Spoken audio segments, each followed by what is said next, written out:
I'll just mute everybody.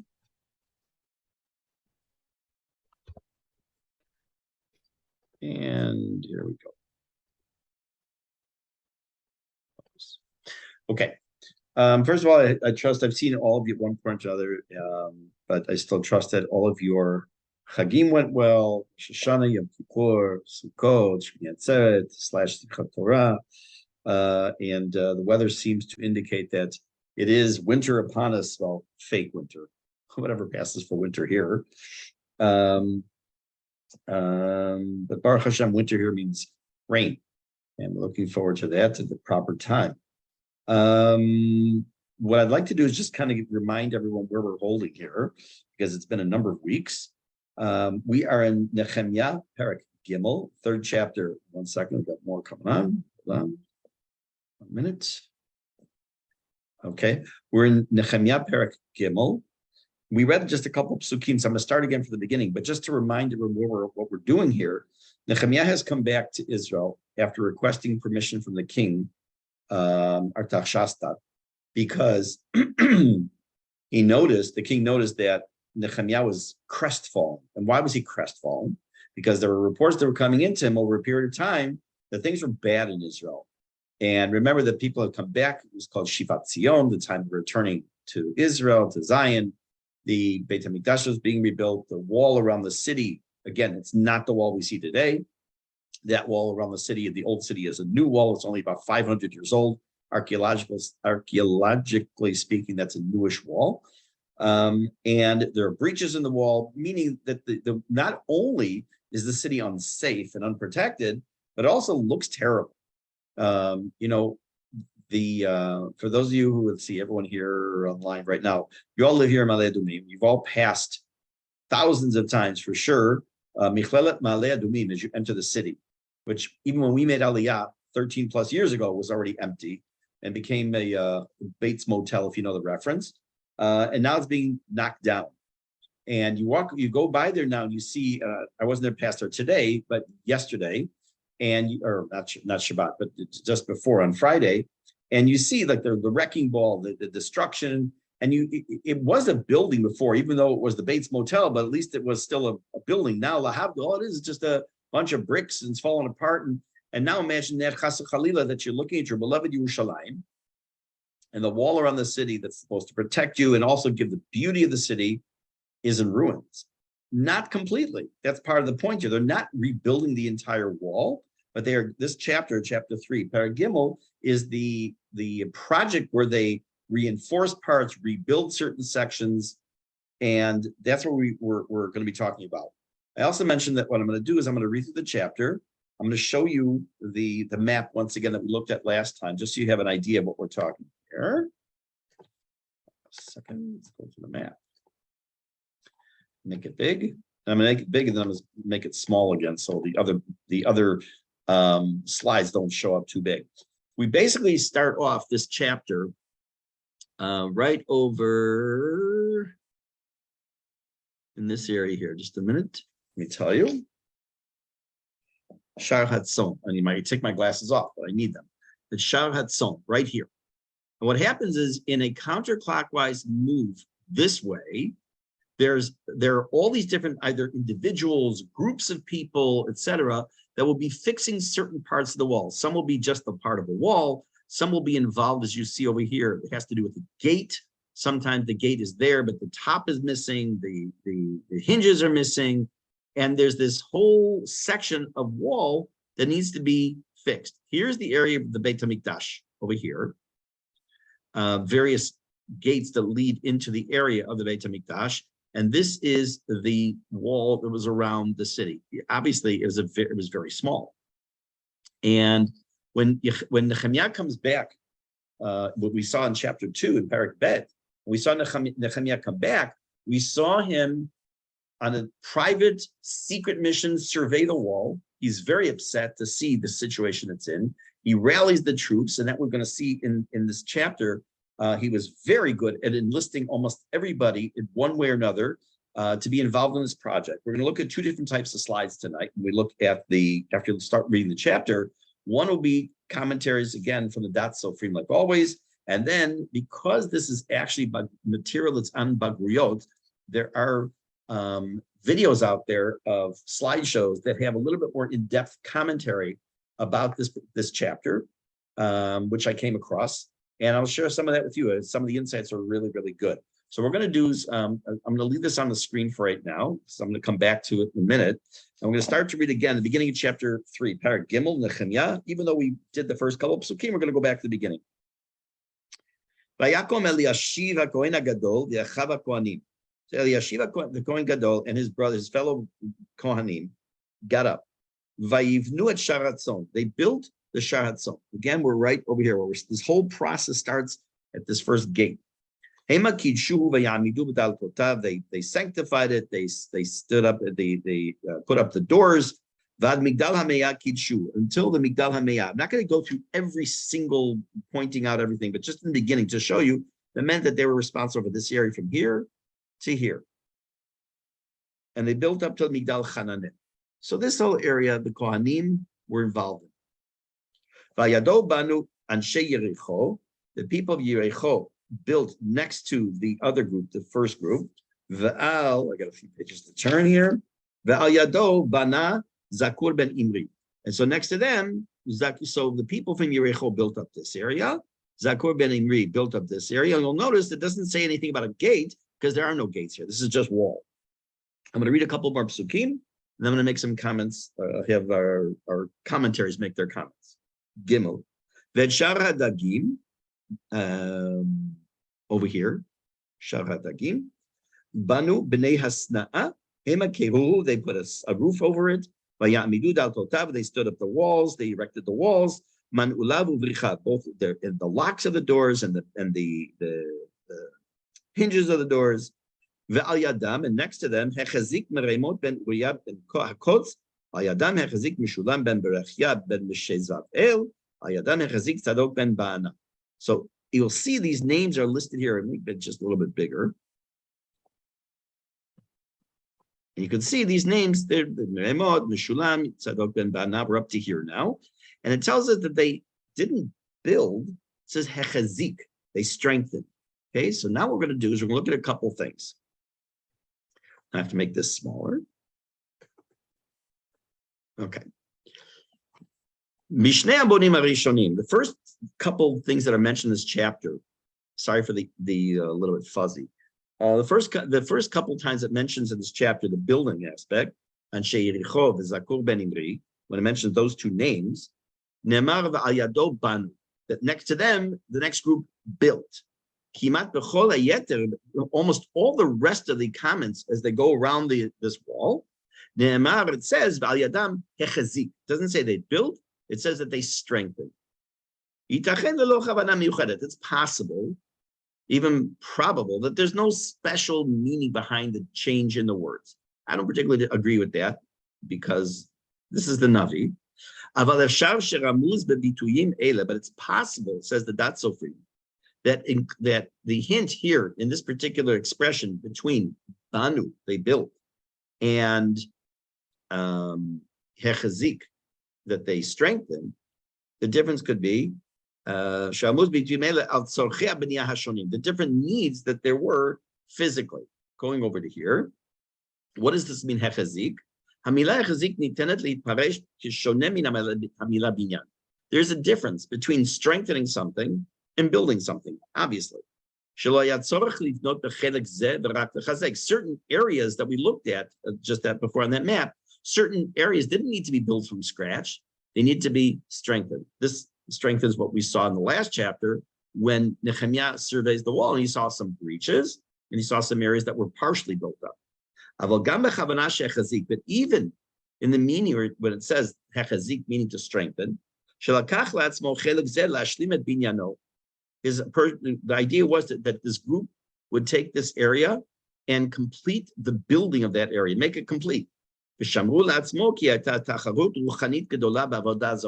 even, to an extent, almost a spiritual contest. They wanted to do the best. Again, we can't lose sight of the fact we're not talking about building a retaining wall in some yishuv. We're talking about building the wall around the city that housed the Beit HaMikdash, the protection, the beauty, everything else. Rabbi, Yes. it might be a word of, it might mean shevach. That in building, if you have an empty area and you build, that's simple. But to take something that's built and improve it takes a lot more work, creativity, and fortitude. It's harder to repair than it is to build. Correct. So this might be a word of shevach. Excellent. Praise for these people. That's a very, very good point. Excellent. Building is great, but it might be extra shevach. That's very good. Yafemio. Yafeh. Okay, now let's look at a couple more. Oh, actually, no, before we go to these psukim, let me show you. I have to go off the screen share for a minute. And actually, I don't. Why did I do that? Here. And take a look at this slide from this person's presentation. He noticed the author of this particular shiur, Dudi Zinger. He noticed, and it doesn't take a great genius to do this, but it does take a little bit of mind to explain why, that if you go to this chapter, the verbs that are used from the beginning, it's a long chapter, that from the first pasuk Aleph to Lamed Bet 32, that the verbs that are used as far as what were done to the walls are three different verbs. Bana, built, hechazik, strengthen, he'amid means to erect, to put up, or la'amod. Okay? Mikan anu lamdim sherov pe'ulat ha'bniya lo hayta bniya michadash.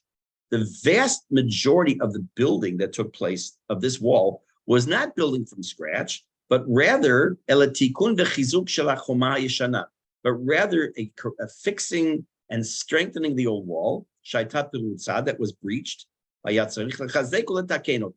So because you notice, the only time I use the word bana of all these, this is 46 verbs, 46 words that are used. Only 7 of them are actually with the word lifnot, to build. Everything else is in a concept of repair, strengthening. And I think that even what you said before, Aryeh, now makes even more sense, that it's a true praise of these people that they took with what they had, were able to work with it, strengthen it, and bring it to its better to a better shape maybe even than it originally was. Okay, very good. And let me just take a look here. I have my note here where the next slide, just a second. Take a look here. Why is my phone not there? Okay, hold on. Go here. Go to my.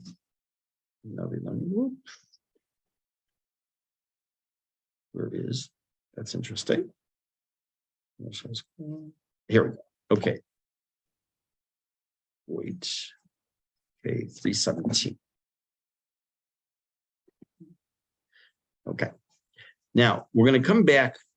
I want to come back to this slide, which he had already seen, but he has something here also that he wants to point out to us, and I think it's important to do this now. Later on, if you look, just jump ahead to pasuk kaf chet, number 28.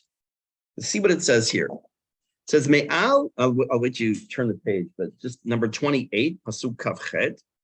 Me'al shar hasusim, on top of the gate of the susim, the horses, hechaziku kohanim, the kohanim strengthened that area, ish leneged beito, each one opposite his home. Okay, what's going on here? So he tells us on here on the bottom. This, now taking this top half of the slide, this here, where you take a look at the verbs and the percentages, and you combine that with the statement that comes later in the chapter, almost near the end of the fixing process. It says that here it comes to expression, the chokhmah, or the wisdom of Nehemia as a leader. How? He was able to actually awaken and gather and inspire, let's use the word, all the people of Yerushalayim, lakum lasot ma'aseh lahaganatam u'bitchonam, in order to get them involved. Motivate. What? Motivate. Thank you. That's the word I was looking for. To get them to get up and be involved in the protection and the security of their city. He took advantage of the need of people to be concerned about their safety, the safety of their family. That's how he was able to do this continuous repair to the wall. He also gets people then involved. And we're going to see why that's important in a minute, a different slide. But what's the point here? How does he get this out of here? Take a look again at Pasuk Kavchet.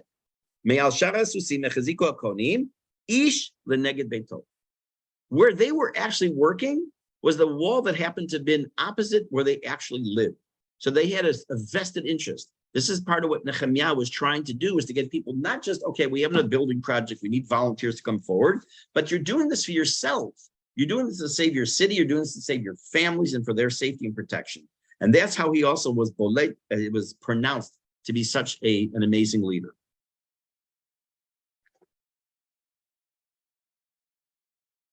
Oops. There.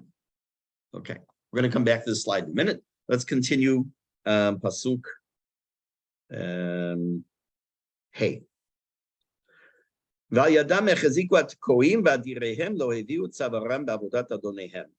here we have a kind of a parenthetical statement. On the one hand, we see that the next group that built were people from Tekoa, but the princes, the upper echelon of the city, for whatever reason, we're not going to get into it now, did not involve themselves in this work. Vav. The old gate that was strengthened by Yoyada, Mishulam ben Besodia, Hema Keruhu, they put a cover over it, Vayamidu Dal Totab, and they erected the walls, the doors, Uman Ulav, Ubrichav. Again, their locks and their hinges. What's this Shar Yeshana? Let's take a look what he says here on the screen. Zeh Shar Shlishi, Hanizkar Binyan. This is the third gate that's now mentioned here so far. It was not mentioned when Nehemia first went around to survey the wall. It's possible that gate happened to actually be strong. But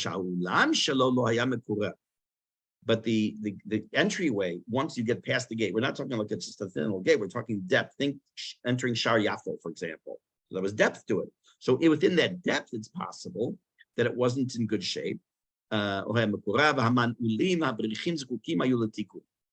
Therefore, okay, Gamlo Nemar ve'al yado, because it also doesn't say and next to him.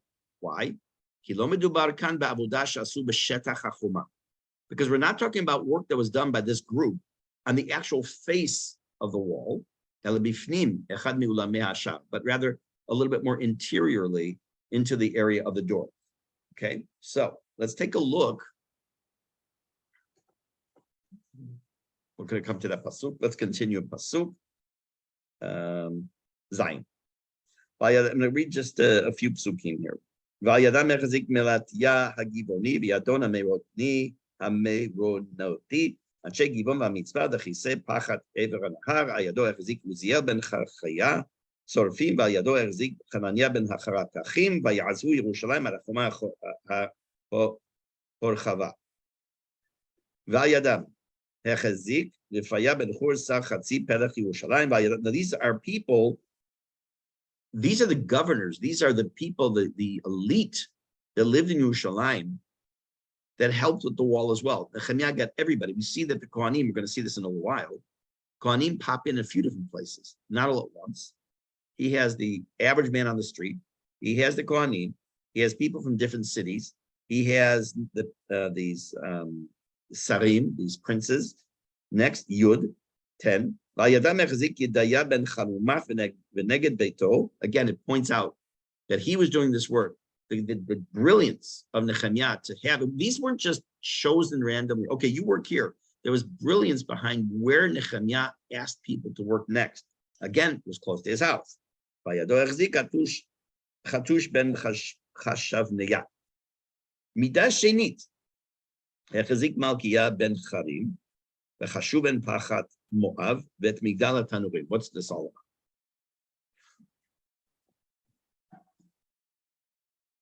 Midah doma lazo shekibel al atzmo hanizkar lefanav.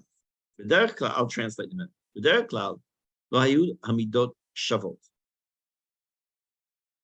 It doesn't, if you take a look again at this map, make it big.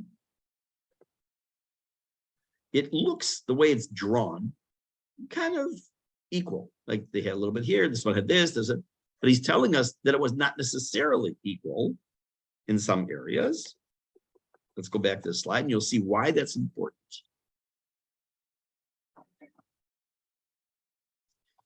He called Ish Kibel Alad Lefi Yecholto. First of all, each person or group took upon themselves a section, they accepted upon themselves a section that they had the physical capabilities to be able to do. Hamilim Elu Niskarim Shesh Pa'amim. These words, Midah Shenit, are mentioned 6 times. Ki Anashim Rabim Kiblu Al Atzmam Livnot Be'midah Shava. Because a bunch of people agreed that they would take upon themselves to build up a similar length of wall. So who cares? Or why should we care? He got 6 meters and he had 6.5 meters, he had 7 meters, he had 9 meters. Why should we care? Here's the brilliance. And this is one of the reasons you learn Navi. This point, this detail is pointed out. Lalekach is to teach us a lesson. And before I read it, what's the lesson we're going to learn? Some of you have been or are involved in communal affairs. It could be a shul, it could be an organization, it could be all kinds of things. Unfortunately, what happens very often in most organizations, let's assume you have 50 people who are responsible to do something, 5 or 6 of them do it, the others stand around. Unfortunately, that's what happens in many, many organizations, depending on the urgency, depending on what it is. Now, I'll show what he says. What's the lekach? What's the lesson to be learned from this idea that they all want to take equal share? In general, that's the way to work. Whenever you have some kind of a joint effort with people. Similarly, as we saw when it came to the princes or the heads of the Shvatim and the Chanukat HaMizbeach of the Mishkan in the desert. Okay, what's going on? So the Dat Sofrim is pointing out to us it's a very important lesson that we learned from this one, what seems to be almost insignificant fact. Yes, there were sections of the walls that were built, the length that were taken by certain people were smaller or bigger. But multiple individuals took it upon themselves, maybe even to stretch their abilities a little bit beyond what they could do, to make sure that they had an equal share. Why? To teach us a lesson that when you have a joint project made up of many people or subgroups of people, the best way to get people involved, the best way to have people own the project, so to speak, is to get them involved more or less in an equal share. Now, that's not always the same. You may have a project that let's say a shul is doing something, right? You're going to run a program. So there may be people in charge of publicity, maybe people in charge of fundraising, people in charge of getting the program, people in charge of printing, whatever it might be. So you can't always have equal amounts of exact work, but there is something that can be said in a different word in English. I think I've mentioned this before in different contexts. Many, many, many years ago, I attended a speech, whatever it was. A woman came to speak, this is in Chicago, speak to an audience about marriage and about relationships and all kinds of stuff. And she started off with an interesting sentence, which to this day, it has to be before I was the rabbi of the shul. So it's at least before 1999. So it's a long time ago. And it stuck in my head. And she said like this, in a marriage, there will never be equality. It's impossible, meaning that you do the dishes 50% of the time, your spouse does it 50%. You do the cooking 50%, and then your spouse does 50%. It's not possible. It's not going to happen. But there better be equity. And what's the difference between equality and equity? Equity means a fair distribution, so that there is not a feeling from one spouse, in this case, this is what she was talking about, that is being taken advantage of, is carrying the whole weight of the marriage and the chores, the things that needs to be done, because that's a lack of equity is not a good recipe in a relationship. Now bringing this concept over to the here. almost impossible when you have an organization, a project, a building project, a fundraiser, whatever it might be, where all those people involved are going to all have exactly the same amount of work to do in the same amount of time. It's not going to happen. It's not natural.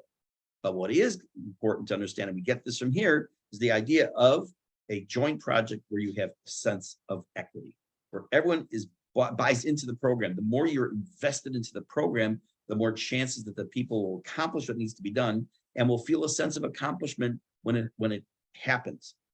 On the other side, that if it fails, it can't be where people sit on the side. See, told you it wasn't going to work. The people usually don't do anything, who complain afterwards. But a person who is involved in the project, they may say, look, we tried our best. It just didn't work. Every single one of us right now, whoever's online, whoever's going to listen to this at some date on YouTube, every single person that's had a project that they've been involved with, whether it's their home, family, community, their shul, their JCC, whatever it might be, has been involved in some kind of a project one way or another that didn't work. It's not natural to say that everything you touch turns to gold. It doesn't happen that way. But what is important to understand is that when you try your best, move along. There's a famous line from not Einstein. My gosh, who invented the light bulb? My mind just went blank. Thomas Edison. Famous line from Thomas Edison. The main thing he needed to invent when it came to the incandescent light bulb, which you don't see too much anymore anyways, is the filament, a little piece of wire that's like between a V and that piece of filament. He had if I remember right, over 1,000 different experiments of different materials, and they all didn't work until he found the right one. He was asked, when he finally did find the right one, was asked, what was it like to fail over 1,000 times? He said, I didn't fail. I'm not quoting it directly. I didn't fail. I succeeded in finding 1,000 things that didn't work. It's an interesting perspective.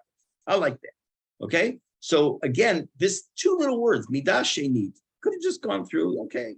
But it's important for us to understand the point that's being made here by the Datso frame. I think it's critical. And that's why when we come across a chapter like this, or you come across a chapter like Perek Chet, chapter 8, chapter 7 in Melachim Aleph, with all the details of the Beit HaMikdash, where you come across the beginning of Sefer Ezra, where we read all the names of the people that made Aliyah, that first wave of Aliyah, there's always something hidden. It's not just Stam in Tanakh. And it's important to go through. Okay, so let's take a look. Okay, if you take a look in pasuk we just read, we were on so this pasuk. Hold on one second, let me tell you. Just give me 1 second.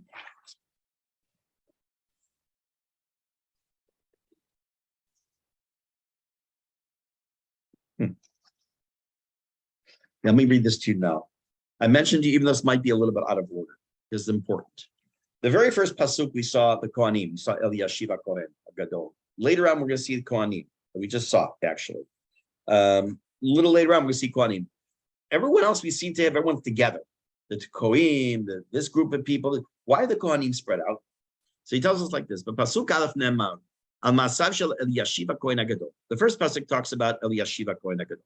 Pasuk Kaf Bet talks about the Kohanim Anshe HaKikar, different group of Kohanim.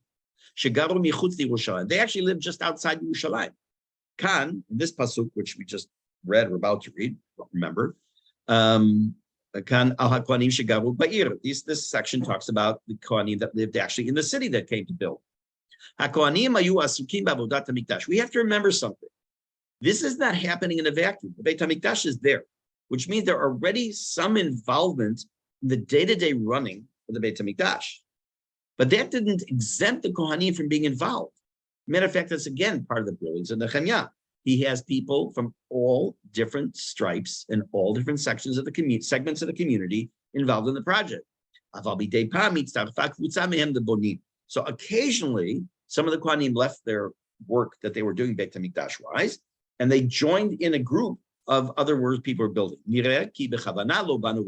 Evidently, it seems on purpose, they did not build a section together. So if all the Kohanim were suddenly involved in the building process, then it could potentially leave the Beit HaMikdash unattended or lacking people that needed to do something at that point. But at the same time, the Kohanim couldn't just say, we don't have anything to do with this. They are also part of the community. If the Sarim, the princes, and the Pecha, even the governors were somehow one way or another involved as well, then the Kohanim had to step up and do their part as well. Okay, let's continue. We're going to take a look now at Pasuk Yud. Let's go to Yud Bet. Read Yud Bet, Yud Gimel, Yud Dalet, and we're going to come to the next slide.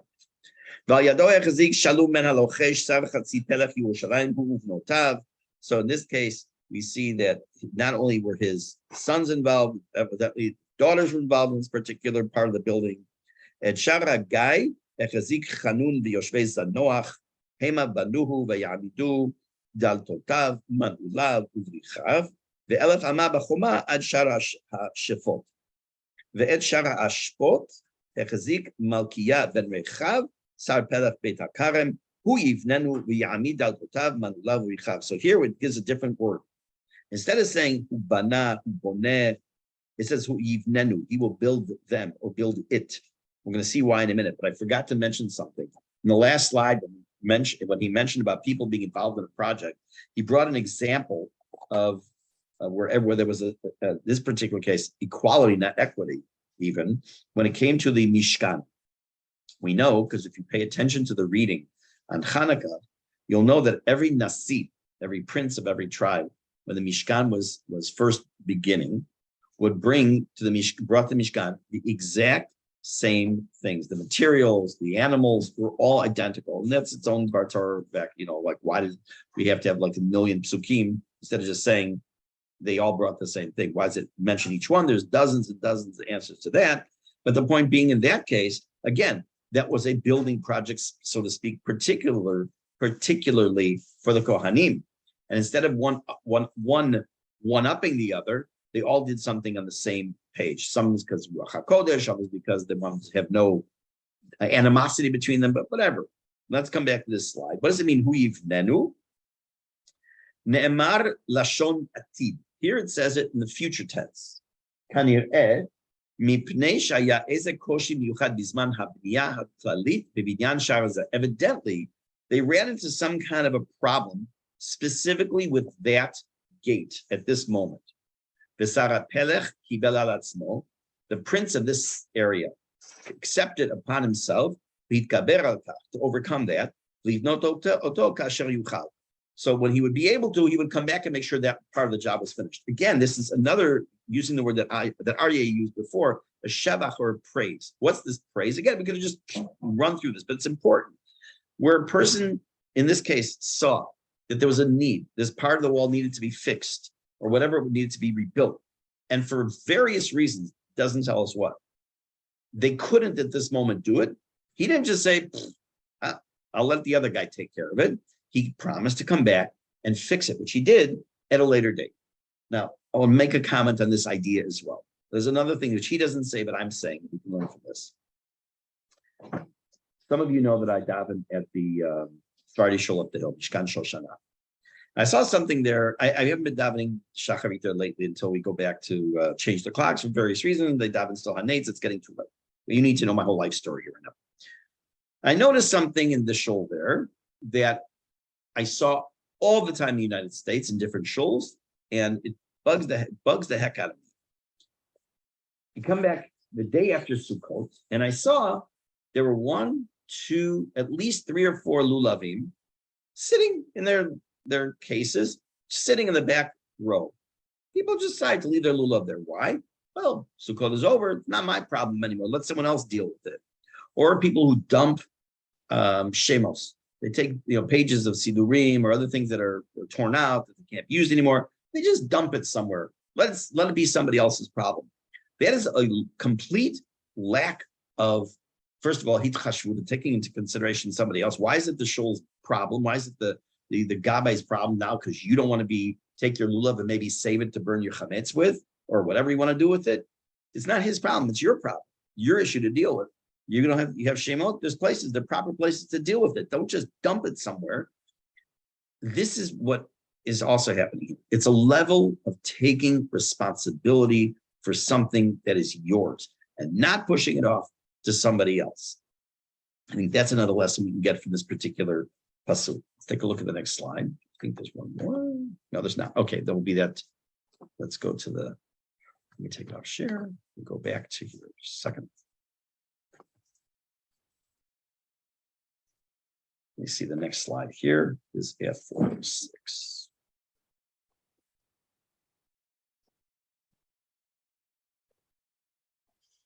Okay, yeah, we didn't even get to this one yet.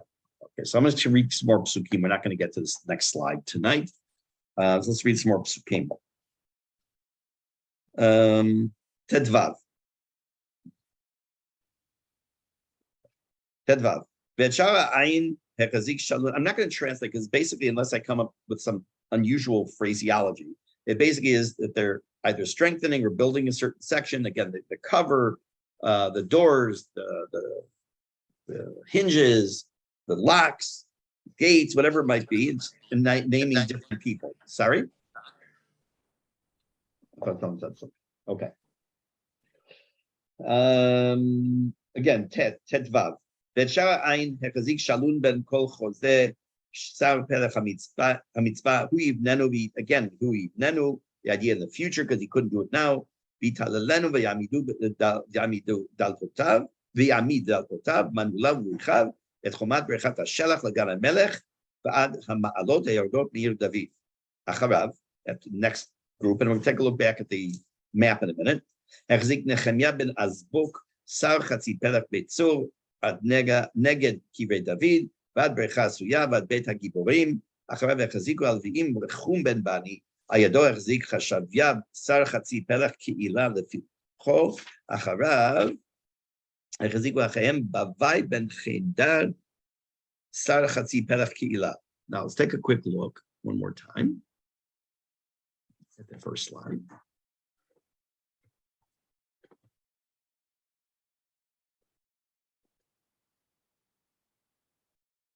Okay, and make it big.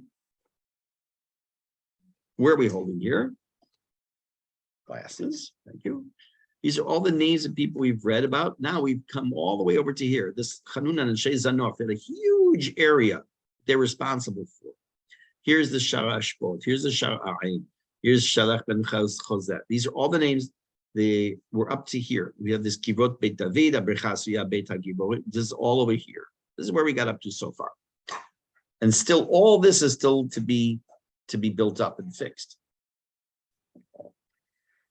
Yud Tet, number 19. Vayechazek al yado Ezer ben Yeshua Sara Mitzvah Midah Shenit. I mean, again, that same phrase we saw before, that they wanted to take a same amount, which indicates that they probably were able only to do a little bit smaller, but they decided to do evenly with other people. Mineged alot haneshek hamiktzah. Acharav echaba hechazik Baruch ben Zabai Midah Shenit. Again, it uses the phrase Mina Miktzah ad Petach Beit Yashiv HaKohen HaGadol. We are over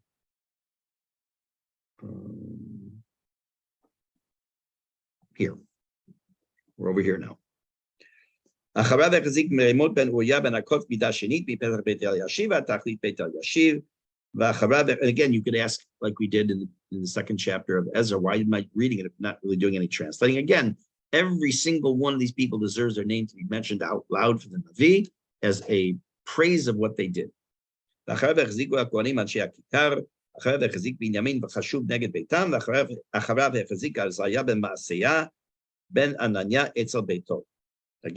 we see that this family was also motivated by the fact that they were building, they were fixing things opposite their house. It wasn't just the Kohanim, as I said before, it was other people as well. We're over here now. Acharav echzik binui ben Hindad midah shenit mibeit Azariah v'ad miktzah v'ad apina halal ben Uzi mineged hamiktzah v'amigdal hayotze mibeit hamelech al Yonah shel hachatzar matara acharav Pedaya ben Parush. Now we're over to here, this area. Hanetinim hayu yoshvim ba'ofel. Okay, the Netinim, if you remember, those go back to the time of Yehoshua. These people, the descendants of those individuals, were still, so to speak, branded. That's not the right word, but we use it anyways, as being descendants of the Netinim. They too were involved in this building project. Ad neged shara mayim lamizrach lamigdal hayotze. Where's the Shar HaMayim? It's right here. Here's the Ophel. It's something we're going to talk about at a different time, not tonight. It's a little bit more detail. We talked about it in Sefer Melachim. We'll talk about it again at some point over here, but they built up this area over here. Here's the Tekoim over here. Right here. They were involved in this building area over here. This is the pasuk we read earlier this evening. We already talked about that. Then Kaftet, number 29.